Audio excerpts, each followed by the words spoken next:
So I feel like I'm completely starting again, like right now. Hi, I've been a writer, a creator of various kinds, a multiple game show champion, a public speaker and educator, and for the last year, I've been living in Paris and raising my son while my wife has written 2 books and has been, frankly, infuriatingly accomplished in every way. This past year, I've taken some French classes, I've had my knee rebuilt, I ran the New York City Marathon, and I spent a year off of my ADHD meds. Woo! But now the reality is starting to set in. I'm living in Paris now.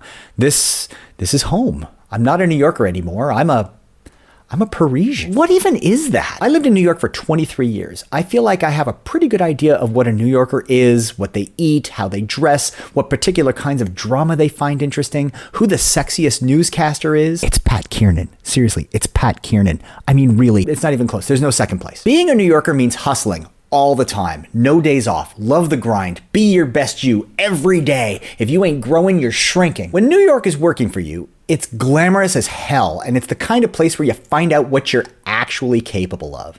It's a bottomless well of energy that feels like it powers the whole world, and if you can tap into it, you feel like you can move mountains or cure cancer or rule the world. I mean, yes, there is a downside, and you can get high on your own supply, and that's a problem. You can be, for example, a Nepo baby, son of a queen slumlord who was never hugged by either of his parents, and one day you can just wake up and think, oh, I'm the second coming of Genghis Khan. God, my farts smell amazing. But aside from that, New York is great.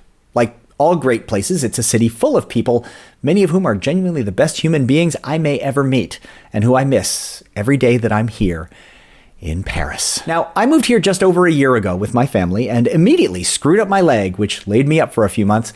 So between having to rebuild my knee and my social life and my ability to speak with locals in a new language while taking care of a toddler and not being on my ADHD meds, 2023 was kind of a whirlwind.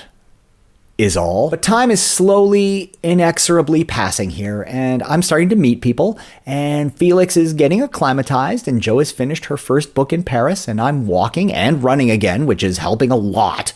And Paris is starting to become a real place where we live. Now. Here. So what have I learned about here? What makes Paris different from New York, or really from the rest of my life up to now? What's so great about this place anyway? Well, okay. The food is great. No way around that. The art is plentiful. There's a commitment to creativity in this city for its own sake that's really different from the New York City mindset of, okay, that's awesome. So what are you going to do with it? Who are you going to sell it to? What's your target market? There's a lot more space here for people to just create things for the sake of creating things, which is wonderful. Now, that doesn't mean things can get too weird here. I mean, this isn't Portland or Austin or Berlin, for God's sake. Parisians, as a whole, I'm aware that this is all a major generalization. Parisians think they created art, or at least have perfected it over the centuries. And the culture of the world peaked in the 1920s when Marcel Duchamp signed a toilet and Gertrude Stein invented lesbianism and Hemingway created the whiskey and hash brownie diet or whatever. I know. Yes, and the art here is great, and the food is great, and everybody is hot. Everybody.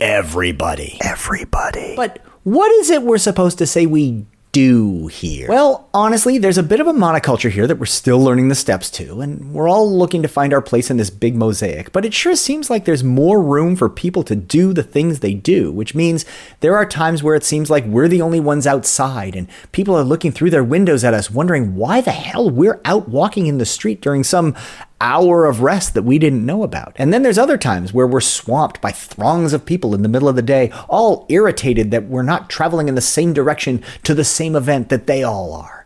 It's bewildering. But again, we've had some training in swimming with and against the flow of humanity. It's just a matter of learning the new dance steps is all. More importantly, we're all trying to unlearn a few of the bad habits that work really well in New York City and don't work nearly as well here. Yes, the food is different. It's great. It's just different. You eat it differently. Meals are different here, but it's great.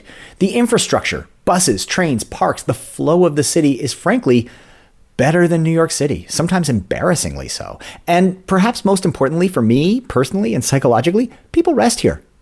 They take breaks. They knock off at 5 p.m. There's no late emails. There's no have this done first thing Monday morning. None of that. This is a city that knows how to rest, and I am here for it. I don't know how to do it yet, but I'm here to learn. Now, do I feel the pressure of figuring out what I'm actually doing here in Paris? Sure. Wherever I go, my head comes with me, but I'm trying. Certainly, I want to talk this out and take lots of pictures and reconnect with my creativity a little bit. The first step is to get some things done and keep things moving forward. I know that's not always the Parisian way, but it's where I am. And if I can find a happy medium between completing stuff and finding a way to enjoy being happy in the moment, well, that's something I've never been able to do in my half century plus here on this earth. And that's kind of what I'm aiming for here.